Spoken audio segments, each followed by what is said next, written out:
Bonjour, bienvenue sur GPTV pour cette nouvelle vidéo. On va faire cette fois-ci un petit tour du côté de Kobold Érudit. Alors, Kobold Érudit, c'est l'éditeur de localisation de produits Northman Games pour la 5e édition de Donjons & Dragons. Il y a déjà eu le guide ultime de la chimie, il y a eu aussi Bourg et Cité mémorable, et voici venir Piège mortel. Voilà, voilà, ici. Alors, Piège mortel, c'est à la fois un catalogue, mais aussi un supplément de règles, parce que vous allez pouvoir construire votre propre machination et vos propres pièges pour embêter les aventuriers dans vos scénarios. Alors, on va partir de suite pour le feuilletage express de Piège mortel, un supplément édité en français par Kobold Érudit, d'après une version originale de Northman Games. Voilà, à de suite. Alors, Piège mortel, le voilà. C'est un petit supplément, bon, petite façon de parler, hein, c'est la qualité Kobold Érudit, c'est vraiment du, vous voyez qu'il y a deux petits marque-pages, c'est de la couverture bien solide. On va jeter un petit coup d'œil à ce qu'il en est à l'intérieur. Alors franchement, j'ai adoré ce produit. Moi qui suis parfois, qui aime parfois mettre des petites choses trappes sur le chemin des aventuriers et qui réfléchit à plein de choses, ici vous avez une boîte à outils vraiment géniale pour créer vos propres pièges et qui ne soient pas foncièrement mortels pour les joueurs. Des pièges équilibrés, adaptés à leur niveau. On y va. Voilà, je mets bien au milieu pour que vous voyez bien. Alors là, vous avez le sommaire, et en fait, vous voyez que c'est séparé en deux grosses parties. Il y a les pièges qui vous sont fournis, clés en main, et vous avez par niveau, c'est-à-dire niveau moyen des personnages de votre scénario. Donc là, vous avez ici, jusqu'à 20, après vous avez les pièges complexes, on va y venir, hein. Et après vous avez créé vos propres pièges, mais vous avez aussi un générateur de pièges aléatoires, c'est pas mal du tout, et des donjons construits autour de pièges piégés, oui, des casse-têtes déroutants. Alors là c'est bien, ça met plutôt les méninges des joueurs et non pas des aventuriers en chauffe. Et vous avez aussi des casse-têtes déroutants. Vous voyez que ça apprend tout, puis vous avez des secrets subtils, des énigmes extravagantes et des saboteurs de légende. Donc on va aller faire un petit tour pour voir Alors, comment utiliser les pièges? Alors là, c'est vraiment simple. Vous avez le profil des pièges, vous avez un déclencheur, c'est l'entrée de la table aléatoire, parce que vous pouvez aussi reporter évidemment tout ce qui est ici dans la table aléatoire qui est un peu plus loin, les effets, entrée d'une table aléatoire aussi, et les mesures préventives qui sont un trait. Alors, les traits, c'est exactement la nature, hein, du piège. On va faire quelques exemples, vous allez bien comprendre. Type de piège, vous avez des pièges mécaniques, vous avez des pièges magiques, et vous avez des pièges hybrides. Comme le dit ici, le déclencheur de ces pièges est magique, et ses effets mécaniques, mais aussi, ça peut être le cas inverse. Ça démarre de suite, hein. Il n'y a pas de pages et de pages de description, qu'est-ce qu'un piège et tout, on sait tout ce que c'est qu'un piège. Par contre, vous avez les pièges créés par des sorts et les pièges hybrides. Il vous explique un petit peu la philosophie des pièges que vous allez voir derrière.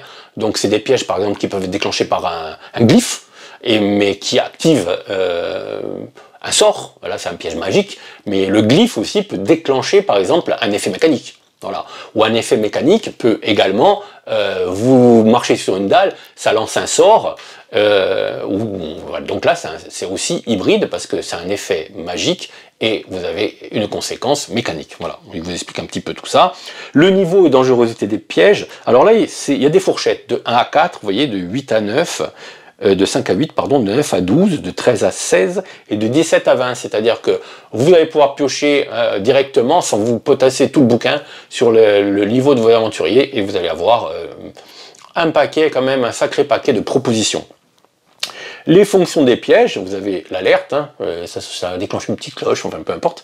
Le barrage, bon, ça empêche leur cible de progresser, c'est-à-dire que bon, il y a un truc qui s'écroule devant vous, donc vous pouvez pas avancer, ou un mur qui se lève, enfin bref. La blessure, bah oui, par exemple un piège à flèche, un piège à pic, peu importe. Une entrave, ça peut être un piège magique qui lance un sort d'immobilisation, par exemple. Et pardon, parce que l'entrave, c'est un peu, ça vous prive de votre sens ou de votre état. Donc, ça peut être la surdité, ça peut être autre chose, parce qu'il y a aussi immobilisation. Donc, d'un coup pas, ils ont mis les deux différents. Les déclencheurs et les effets, bon, et mécanique, ambigu et magique. Ambigu, c'est l'équivalent d'hybride pour ce qui est du déclencheur et des effets. Donc, ça peut, voilà, comme je vous ai expliqué un petit peu. Les mesures préventives. Alors, comment les personnages peuvent deviner et mettre hors de nuire les pièges. Là, vous avez les mesures préventives. Voilà. Et détecter un déclencheur. Comment détecter un déclencheur? Bon, évidemment, vous avez l'habitude du voleur qui fait des tests de détection. Et là, vous avez d'autres propositions pour détecter les pièges. Voilà, durée des recherches, trop de jets. Alors là, ils disent, oui, voilà, trop de jets, donner la possibilité aux autres d'aider un personnage, mais ne proposez pas à tous les personnages de faire un jet de détection si le premier a raté, etc. Bon, c'est ça. Et il parle aussi, il faut proposer aussi ce que je fais régulièrement dans mon scénario, ce qu'on appelle détection passive, basée peuvent être basés sur la sagesse. Donc les joueurs s'occupent pas de faire des détections toutes les 5 minutes. Moi, je calibre un niveau de détection, un niveau de piège, et en fonction de leur niveau, je dis s'ils détectent un piège ou pas. Voilà, ça raccourcit les parties, quand même, ça ralentit pas les séances.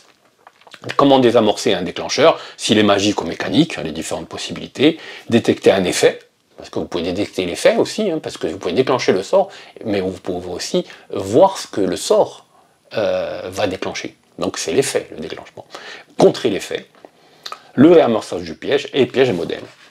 Alors là, vous avez, c'est présent comme ça, vous avez les pièges de niveau 1 à 4, et ils font par dangerosité, c'est-à-dire ici vous avez superficiel, modéré, dangereux, périlleux et mortel. Donc si vous voulez tirer dans une table aléatoire, vous avez la possibilité de tirer sur la table complète en fonction de descend. Sinon vous choisissez par exemple un taux de dangerosité, ici superficiel, vous lancez un des 10. Voilà. Par exemple si vous faites 1 sur le D10, c'est l'arbalète cachée, et si vous faites sur un descend, 1 à 2, c'est l'arbalète cachée. Et là, on va y venir, il y a des tas de... Vous voyez qu'il y en a quand même pas mal. Voilà, arbalète cachée, on va faire un petit détail de l'ensemble. L'arbalète cachée, c'est un piège mécanique, niveau 1 à 4, superficiel et qui déclenche des blessures. Une surface comme un mur ou un plafond comporte des ouvertures visibles, telles que des fissures ou toute autre forme de petit espace creux. Déclencheur, c'est une plaque de pression, par exemple. Une créature qui s'approche à moins de 3 mètres de l'ouverture marche sur une plaque de pression dissimulée et déclenche le piège. L'effet, des carreaux, le piège effectue une attaque à distance contre la créature ayant déclenché le piège. L'attaque a un bonus d'attaque de plus 5 et inflige 4 ou 1 des 8. Les dégâts perforants, cette attaque ne peut obtenir ni d'avantage ni désavantage. Voilà. Mesures préventives, sensibles, c'est-à-dire que comme ça peut être délicat. Réussir un test de sagesse perception de difficulté 10 révèle la plaque de pression. La plaque de pression peut être désactivée en réussissant un test de dextérité 10 avec des outils de voleur, mais un résultat total de 5 ou moins déclenche le piège. Un piège sensible. Doigt fossilisé, vous avez plein de pièges. Il y a de quoi faire et c'est vraiment un petit régal, quoi. Vous pouvez piocher plein de trucs. Moi, quelquefois, c'est vrai que j'ai tendance à remettre toujours la même pièce dans mes donjons. Bah voilà. Là, j'ai beaucoup plus de possibilités. Et l'avantage qu'il y a, c'est que c'est aussi proposé par dangerosité. Donc forcément, ça facilite la vie du meneur de jeu. Piège dangereux du niveau 1 à 4. Vous voyez qu'il y en a beaucoup quand même. Piège périlleux du niveau 1 à 4. Piège mortel, anneau de flamme, chambre rétrécissante. Par exemple, anneau de flamme, c'est un piège mécanique, niveau 1 à 4, mortel et blessure. Coffre explosif, un glyphe de force, voilà. C'est un piège magique. Un piège niveau de 5 à 8. Bon, là, vous voyez qu'on ne va pas trop s'attarder. Vous avez c'est la même chose en fait. À chaque fois, vous avez le déclencheur, l'effet et la mesure préventive qui est là. Donc, on va passer rapidement tout ça. Alors, vous voyez que c'est sobre, il n'y a pas 40 000 illustrations, il y en a même très peu. Mais bon, c'est vraiment un utilitaire. Piège de niveau 9 à 12. Voilà, toujours le même système avec les dangerosités. Donc c'est utile avec des personnages de bas niveau, comme des personnages de très haut niveau. Piège mortel de niveau 9 à 12. Piège de niveau 13 à 16. On va arriver au final. Voilà, piège dangereux. On va passer tout ça. Crâne piégé, des tombeaux de sable. Là, vous avez on va arriver vous allez voir ce que sont les pièges complexes. Piège de niveau 17 à 20. On arrive à la fin. Alors il peut être intéressant, par exemple, si un piège vous intéresse, de prendre un piège d'un niveau supérieur et vous le mettez en superficiel, par exemple, et on peut considérer que ça sera un piège qui sera dangereux pour des personnages de niveau plus bas, par exemple. Si le piège vous branche, si vous êtes difficile et que ce qu'il vous propose ne vous suffit pas, bah, vous avez d'autres possibilités. Voilà. Alors, les pièges complexes. Alors, un piège complexe comporte plusieurs déclencheurs ou un déclencheur a plusieurs entrées, comme des leviers ou des boutons. Et plusieurs effets, ou un effet de plusieurs étapes. La plupart du temps, les pièges complexes sont réinitialisés une fois qu'ils sont accomplis. Alors là, vous avez initiative, élément actif, élément dynamique et élément constant, lire un piège complexe. Et là, vous avez une petite table de pièges complexes. Et comment ça marche, par exemple? Vous avez le glissement de terrain. Un escalier de 60 mètres de long et de 3 mètres de large mène d'un étage au suivant.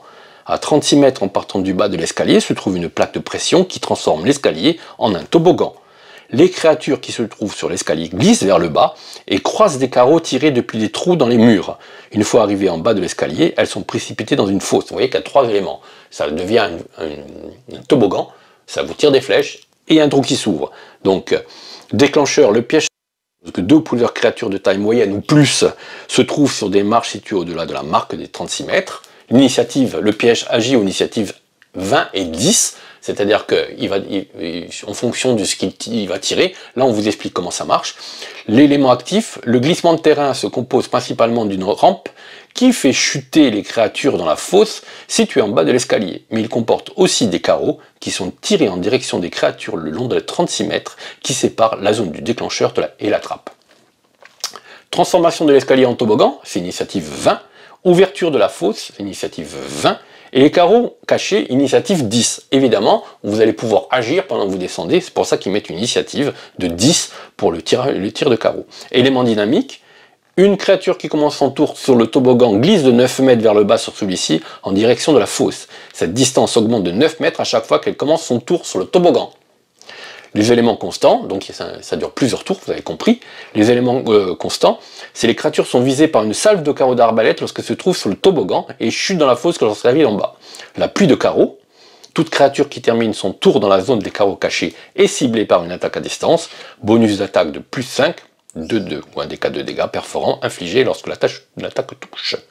Une fois arrivée dans la fosse, une créature qui atteint le bas de l'escalier alors qu'elle est à terre ou se déplace à une vitesse supérieure à sa vitesse de base doit effectuer un jet de sauvegarde de dextérité de 10, difficulté 10, pardon. En cas d'échec, elle chute dans la fosse, subit 3, un des 6 dégâts, contondant et tombe à terre. Mesure préventive, les créatures peuvent éviter d'activer le glissement de terrain et gérer ses éléments de plusieurs manières. Par le déclencheur, une créature peut repérer les marches. Par la transformation de l'escalier en toboggan, une créature peut tenter de transformer à nouveau le toboggan en escalier. Ou l'ouverture de la fosse, une créature peut sortir de la fosse et réussir un test de force. Voilà. Et les carreaux cachés, la créature qui réussit un test de sagesse trouve les trous dans une section de 1,50 m de mur depuis laquelle les carreaux sont tirés. Elles peuvent ensuite utiliser une action pour boucher ces trous à l'aide d'un tissu ou de quelque chose de similaire. Boucher les trous empêche les carreaux d'être tirés dans cette zone. Voilà. Vous voyez comme c'est décrypté.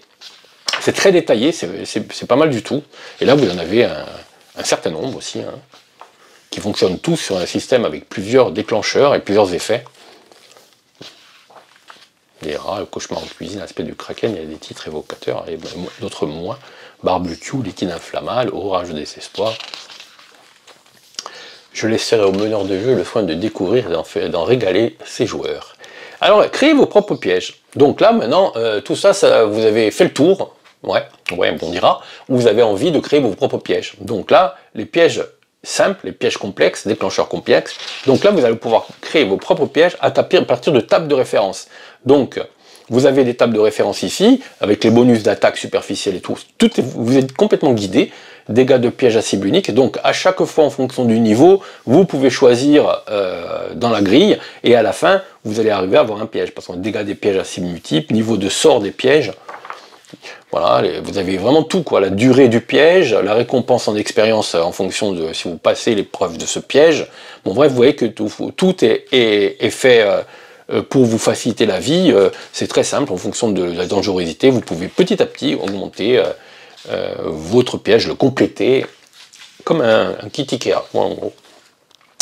Vous avez aussi un générateur de pièges aléatoires, si vous n'avez pas envie de créer le piège. Comme je vous ai dit au début, il y a un système où on renvoie à des tables aléatoires. Ici, c'est l'inverse.